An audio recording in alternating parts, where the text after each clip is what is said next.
जय श्री कृष्णा। राधे राधे। कैसे हैं आप सब लोग? आशा रखती हूँ अच्छे होंगे। तो स्वागत करती हूँ आप सभी लोगों का लड्डू गोपाल जी की सेवा ज्ञान भक्ति चैनल में। आज का वीडियो बहुत विशेष है क्योंकि 3 कमेंट आए हैं। तो उन सब ने कहा है कि मैम 11 अगस्त को जन्माष्टमी मनानी है या 12 अगस्त को जन्माष्टमी मनानी है। हम लोग बहुत असमंजस वाली स्थिति में हैं। तो मैं बताऊँगी वही जो रियलिटी है। देखिए, अगर आपको ऐसा कहीं लगता है कि गलत है तो प्लीज़ आप वीडियो डिसलाइक कर सकते हैं। आप लोग चैनल को भी अनसब्सक्राइब कर सकते हैं, लेकिन रियलिटी ही बताऊंगी।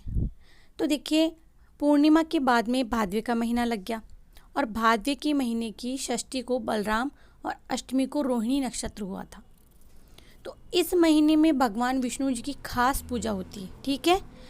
अब कई लोग कहते हैं कि भगवान विष्णु तो श्रवण करने चले गए, सो गए हैं वो, तो शयन निद्रा में उनकी पूजा कैसे होगी? तो भाई ये कैसे भी बात हुई कि जो शयन करने चले गए? तो हाँ, कार्य जो बताए गए हैं, विशेष कार्य कि शादियाँ नहीं होती या नींव की मुहूर्त वगैरह, ये सब चीज़ें नहीं होती। लेकिन ये थोड़ी ना भगवान की पूजा ही नहीं होती, भगवान की पूजा होती है। तो सारे प्रश्न एक तरफ करती हूँ। किसी ने मुझे ये भी कहा कि मैम आपने जन्माष्टमी के दिन इस तरह से पूजा की तो भगवान विष्णु तो सोने के लिए चले गए।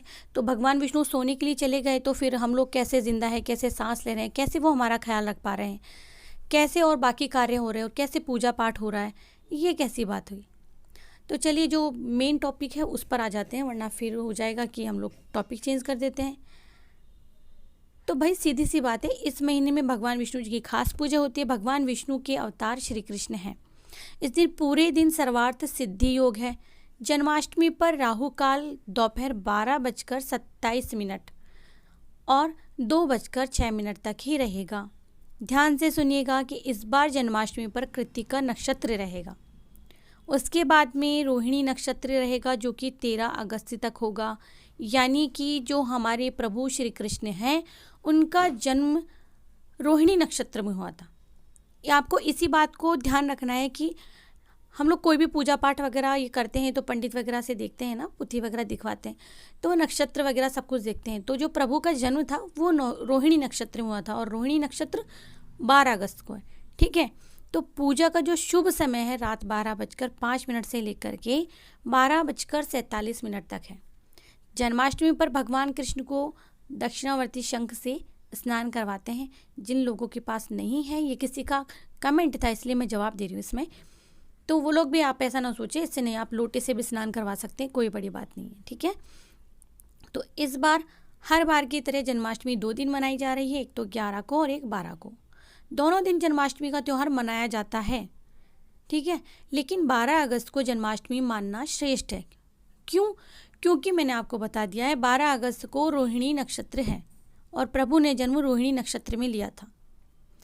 अब हमारे प्यारे से व्यूवर ने कहा कि मैम हमने एक चैनल पर सुना है कि वो कह रहे हैं कि जो गृहस्थ आश्रम में है वो 12 को मनाएं और जो साधु संत हैं वो 12 को मनाइए और जो गृहस्थ आश्रम है वो 11 को मनाइए। साधु संत इंसान नहीं होते?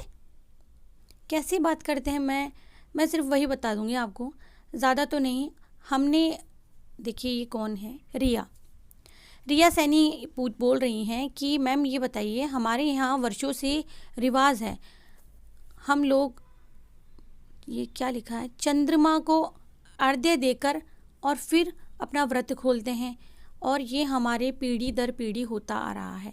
तो बिल्कुल होता है। तो मैं आपको बता दूं कि जो श्रीमद् भगवत गीता है, 10वें स्कंद है ना, उसमें आप पढ़िएगा, कृष्ण जन्म प्रसंग आप पूरा उल्लेख है उसमें। जब आप पढ़ेंगे ना, उसमें तो बताया गया है कि जिस समय पृथ्वी पर अर्धरात्रि में श्री कृष्ण अवतरित हुए थे तो ब्रिज में उस समय घनघोर बादल छाए हुए थे, लेकिन फिर भी चंद्रदेव ने दिव्य दृष्टि से अपने वंशज को जन्म जो थे दर्शन दिए थे जन्म लेते हुए। ठीक है। तो आज भी कृष्ण जन्म के समय अर्धरात्रि में चंद्रमा उदय होता है। और ठीक है, ऐसा ये थोड़ी ना है हम लोग जैसे चौथ का व्रत करते हैं, अभी जो भादवे की चौथ आकर के गई है इसमें चंद्रमा कभी तो दिखाई देता है, कभी दिखाई देता ही नहीं है। लेकिन कई लोग फिर भी चंद्रमा को अर्घ्य देकर खाना खा लेते हैं कि जो समय होता है उसको टाल देते हैं। जैसे कि 10:30 बजे का जो चंद्रमा देखने का समय है, 10:30 बजे उदित हो गया है चंद्रमा, ठीक है, उसको टाल देंगे समय को, आधा 1 घंटा बाद में अर्घ्य देकर कई लोग खाना खा लेते हैं, कई लोग। लेकिन वही हमारे यहाँ तो हम सुबह खाते हैं खाना, तो वो है ना पीढ़ी दर पीढ़ी जो हम लोग देख रहे हैं कर रहे हैं, उसे कैसे छोड़ सकते हैं हम। तो आप लोगों का जो मन में संचय है ना कि हम लोग अर्घ्य नहीं देंगे उस वक्त, तो भाई घना घना घट इतने काले बादल थे, पीले बादल थे, जो भी थे। तो मैं एक ही बात बताऊंगी आपको कि आप लोग श्रीमद् भगवत गीता पढ़ें, श्रीमद् भागवत पढ़ें, उसका 10वें स्कंद में देखिएगा आप, श्री कृष्ण का जन्म का पूरा उल्लेख है उसमें, ठीक है। तो ये मैंने आपको बता दिया है। और सबसे जो सही समय है वो 12 अगस्त ही है, और वृंदावन में भी 12 अगस्त को ही मनाई जा रही है जन्माष्टमी। तो जैसा कि मैंने बताया कि जन्माष्टमी के दिन कृत्तिका नक्षत्र रहेगा, इसके अलावा इस दिन चंद्रमा मेष राशि में और सूर्य कर्क राशि में रहेगा, तो जिसके कारण क्या हो रहा है कि वृद्धि जो योग जो है वो भी बन रहा है। तो 12 अगस्त को पूजा का शुभ समय है, इसीलिए इस बार जो जन्माष्टमी है वो 12 अगस्त को मनाइए।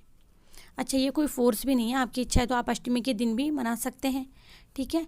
तो 12 अगस्त शुभ है उस दिन, तो मैं उसी दिन मना रही हूँ। तो और 12 अगस्त को जो समय है रात्रि 12:05 से लेकर के, तो ये पूरा 47 मिनट का हमारे पास समय रहेगा पूजा का।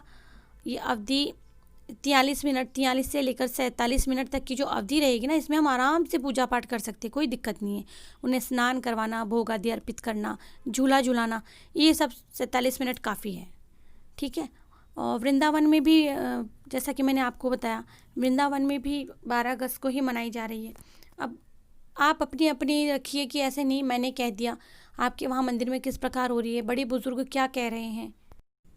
तो भाई जो लोग सर्वार्थ सिद्धि योग में पूजा करना चाहते हैं, विशेष फल प्राप्त करना चाहते हैं, वो लोग जो असफल नहीं होना चाहते, इस दिन 12 अगस्त के दिन सर्वार्थ सिद्धि योग है, तो इसीलिए इस दिन जो भी पूजा पाठ किया जाता है वो असफल नहीं होता है, ये भी वजह है। और पूजा पाठ किस तरह से करना है वो मैंने पहले ही बता दिया है, कि जो कमेंट आया था मैं उसके आधार पर बता रही हूँ, आप चेक कीजिए जा कर के, मैंने जन्माष्टमी पर वीडियो अपलोड किया हुआ है। और क्या खाना है उस दिन ये भी मैंने बताया हुआ है। तो भाई इस बार हम लोग मंदिरों के दर्शन नहीं कर पाएंगे, लेकिन भाई ये आधुनिक युग है, सभी लोगों के पास फ़ोन है, तो आप लोग उसमें दर्शन कर सकते हैं। बाकी बिहारी जी के दर्शन भले ही नहीं होंगे, लेकिन आपको बाकी सबके दर्शन हो जाएंगे। अब आते हैं हम ज्योतिषाचार्यों के अनुसार कृष्ण जन्माष्टमी का पर्व जो है अष्टमी तिथि को मनाया जा रहा है। इस वजह से पर्व 11 अगस्त मंगलवार को स्मार्त यानी जो गृहस्थ आश्रम में है वो लोग इस दिन व्रत रख सकते हैं।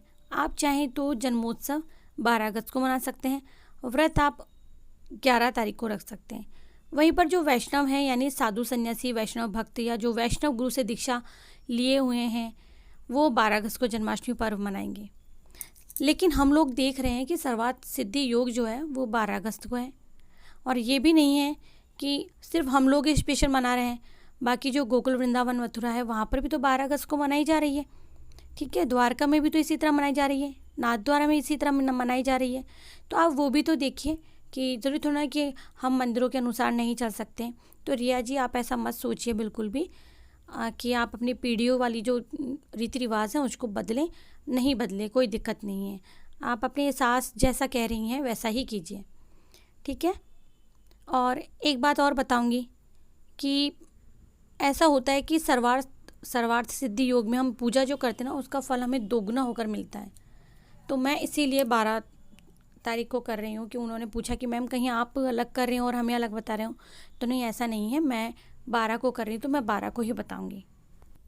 तो देखिए 12 अगस्त बुधवार के दिन पूरा देश अपने कान्हा की भक्ति में एकदम रम जाएगा।